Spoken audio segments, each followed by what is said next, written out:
We have seen already one part of the two-front war that is engaged with respect to the issue of free will, namely, how free will relates to divine sovereignty. And of course, that subject in and of itself is worthy of an entire series because there are so many issues involved in it. But what I want to concentrate on in this series is the crisis with respect to the other front of the war, namely with respect to the doctrine of original sin as it relates to the question of free will. Now that issue emerged in great controversy in the early church with the influence of a man by the name of Pelagius. And so because of his name, we refer to this as the Pelagian Controversy. That pitted Pelagius and his associates, Celestus and Julian, against the titan of the church in the first millennium, St. Augustine. Now, this controversy broke out towards the end of the 4th century and carried over into the 5th century, and finally was settled at the Council of Carthage in 418, in which council Pelagius was condemned by the church as a heretic. Now, as often is the case in the history of heretics and church decisions and decrees of that matter, just because the church declares a theological position heretical and renounces it does not mean it just simply goes away and disappears once and for all. I would venture to say that the Pelagian error is one of the most difficult errors that constantly confronts the church, and certainly even in our own day. Well, let's step back from it for a second and ask the question, what was the Pelagian controversy all about? Well, to look at that first, we have to understand a little bit of the biographical background of Pelagius. Pelagius, according to tradition, was born in Ireland, making him one of my national ancestors. And Pelagius was certainly British. He was from the British Isles, and he was an earnest and zealous monk who traveled to Rome and lived in Rome and was very much exercised by the cavalier spirit that he found among the clergy and among Christians in the eternal city. And in fact, he was appalled by the licentiousness, the godlessness, and the conduct of those who were claiming to be Christians. And he was a zealot for the achieving of righteousness. In that regard, Pelagius had something in common with the original Pharisees. Now, when we use the term Pharisee, we usually use it in a pejorative sense. We have a negative connotation of the Pharisees because it was the Pharisees who were always so hostile towards Jesus. But that wasn't the first generation of Pharisees. The original Pharisees were the Puritans of their day, men who loved the covenant of God, men who loved the law of God, and who were very much concerned about the moral laxity that had invaded the community of Israel. And so what the Pharisees devoted themselves to was to separate themselves unto the pursuit of righteousness through obedience to the law of God. So their motives were originally to restore the covenant truth and the law to Israel. And then, of course, they became self-righteous and disintegrated into the enemies of Christ that they were when we meet them in the pages of the New Testament. Well, if we look at Pelagius, we see that Pelagius had this zeal for godliness and for righteousness and was very much concerned and exercised about the moral laxity that he found in the church at the end of the 4th century. And then what provoked him to the theological controversy that bears his name was a response to a famous prayer that had been penned by the Bishop of Hippo, St. Augustine. Augustine had in his prayer made this statement: O God, grant what thou commandest, and command what thou dost desire. Let me say it again.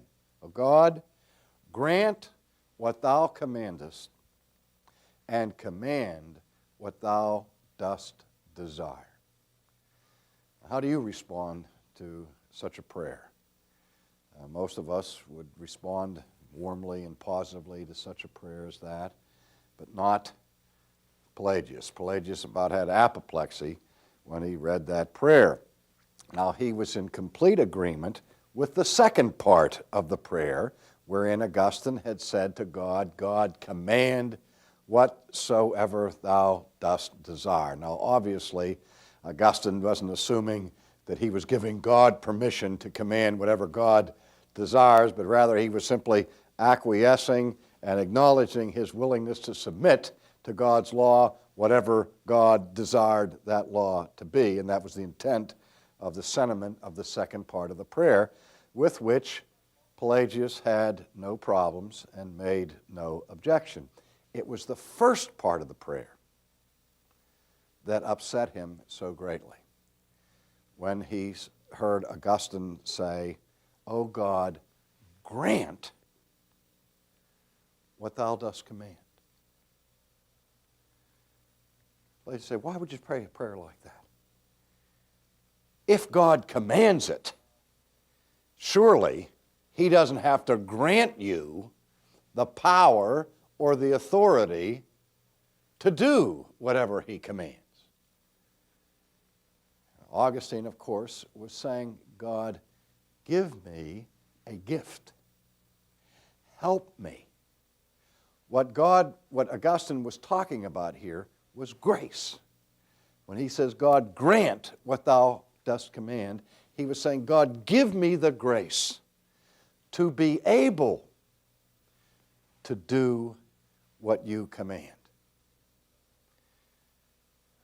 Because Augustine believed, as we will see when we study him, that man is unable to obey the commandments of God unless God grants the necessary grace to do it. And here's where Pelagius objected. He said, no. Whatever God commands imposes an obligation and responsibility on the creature to obey it. And the first article of our theology has to do with the doctrine of God, according to Pelagius. And Pelagius said the thing that we understand so clearly about God is that God is just. And being just, God would never, and indeed could never, command his creature to do something that the creature is unable to do. For God to command us to do something we are not able to do would be to impose an unjust commandment upon us, and even worse, to punish us when we failed to do what we couldn't possibly do in the first place would be diabolical. It would be like God said to us, fly unaided, without any machines or equipment, from Orlando to Chicago. And God held us accountable for that when he hasn't given us wings or feathers or any other equipment to make the soaring journey through the air. And so the idea that man required grace or some kind of divine assistance to do his duty was utterly repugnant to Pelagius, because, again, he said this casts a shadow on the righteousness of God. Now, Augustine, of course, would respond to that and would say, wait a minute, man cannot obey the law of God without the help of grace because man is fallen. And the effects of the fall involve, to some degree or extent, the loss of our moral power. Now, God's law doesn't change. In creation, God said, "Be ye holy, even as I am holy. You shall be perfect, even as I am perfect." But most of us would recognize today that the ability to be perfectly holy, perfectly mirroring the righteousness of God, is an ability we don't have. Adam had it in creation, but Adam fell. And with Adam's fall, the entire race fell with him, and the fall meant a fall into a state of corruption by which we are born with a sin nature as such that we no longer are morally able to obey the law of God perfectly. Hence, we need grace. So what was assumed by Augustine here was the reality of the fall. In light of the fall, Augustine was arguing, we need grace in order to obey God. So now the dispute turned into a controversy over the fall and its effects. Now, of course, Pelagius did not deny that Adam sinned. What he said is that Adam was created good, and in his creation he was made immutably good with respect to his constituent nature. Now that means that according to Pelagius, man was created good, but he had the freedom or the power to obey or disobey, to do good or to do evil. But even when he chose to do evil, and that was real sin, that choice did not change his nature. So that today, every human being who is born into this world is born in the same moral condition that Adam was created prior to the fall. So what Pelagius is denying is not that Adam sinned, but that Adam fell in the sense of plunging himself and his descendants into a state of moral corruption by which their natures were changed. Historically, we would say that we are sinners not because we sin, but we sin because we are sinners. That is, that we are born with a sin nature. That's the point that was so sharply in dispute with Pelagius. So for Pelagius, man always has the ability to do either good or evil.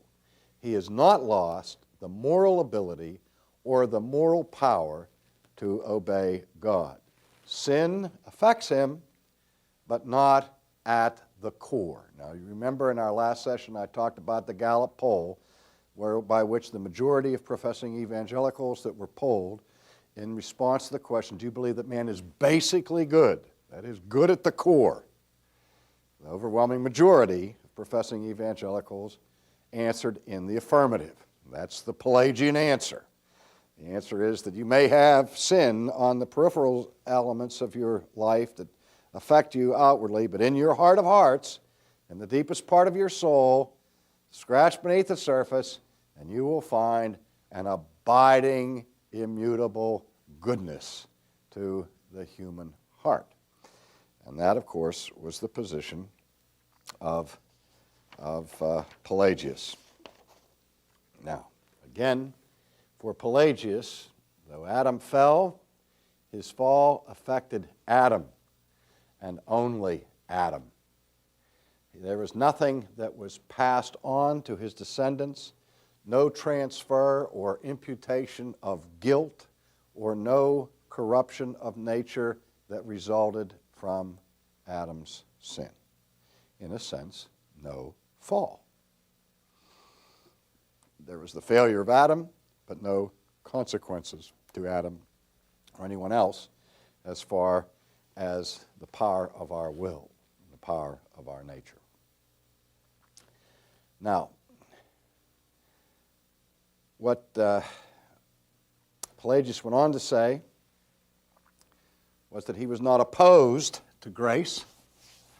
He understood that the Bible has much to say about grace, and that grace is a good thing, not a bad thing, and there's nothing wrong with praying for grace. But for Pelagius, grace, the operative word, is facilitates obedience or righteousness. That is to say, with the help of grace, it is easier to live a life of moral perfection, to be totally obedient to the law of God. But it's not necessary. It helps, it facilitates it, but it's not something that is required. Again, why is he saying that? He is saying if grace is necessary in order to be righteous, then the person who is not righteous without the aid of grace is no longer accountable or morally culpable for having sinned because he couldn't do anything but sin. Pelagius is incarnating the response of the clay to the potter, "Why hast thou made me thus?" and objecting to any false concept that would make it necessary for grace in order to be righteous. In fact, he not only says that grace facilitates righteousness, but is not necessary for righteousness.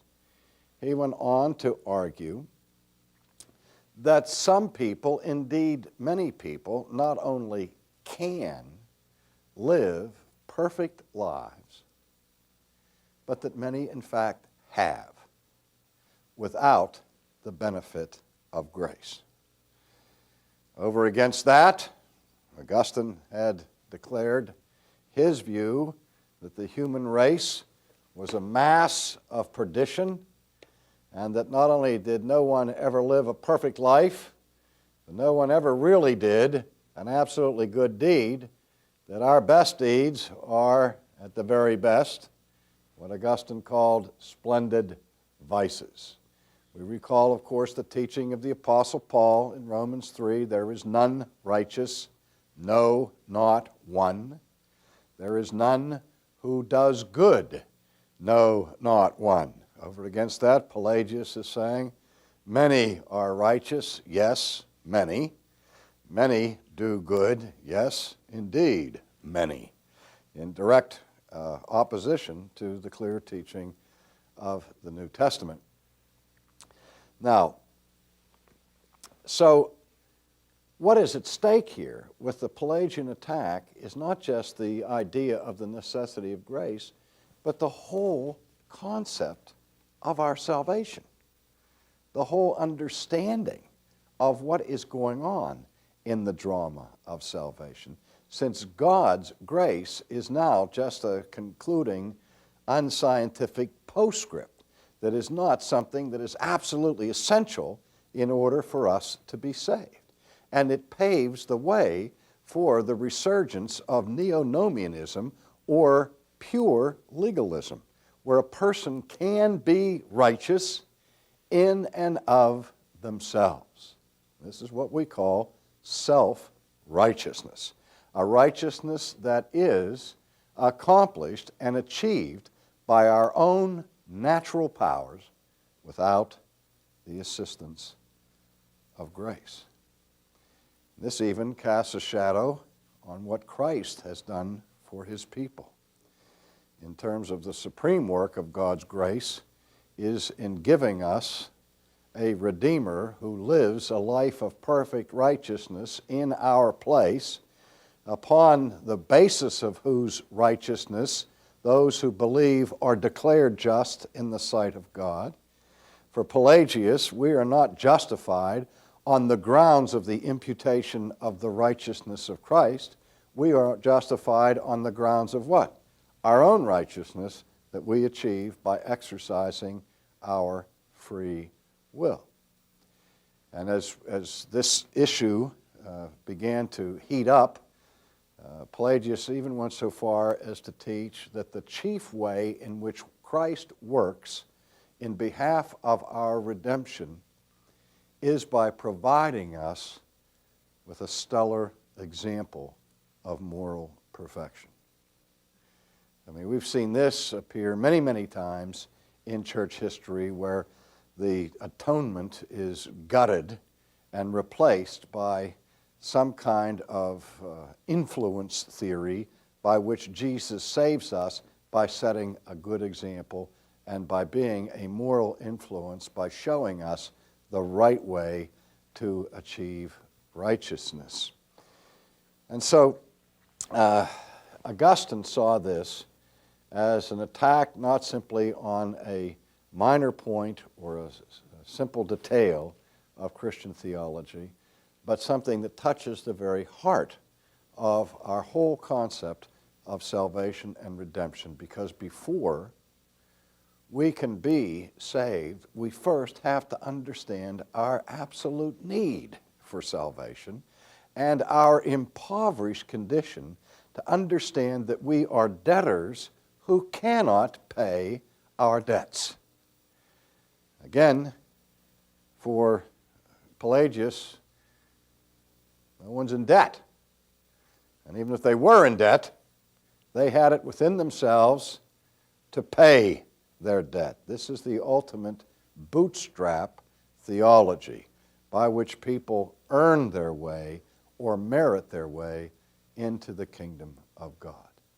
And so Augustine saw this as a stake in the heart of grace, a stake in the heart of the biblical concept of salvation.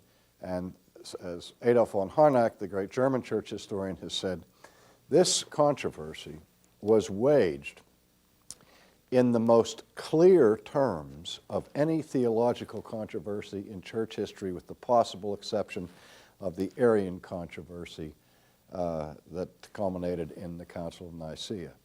But that this dispute here was a dispute in which both parties clearly understood what the other side was saying, and that there was no studied ambiguity that was involved in the discussion. The question is grace an absolute prerequisite for salvation, or is it simply an aid?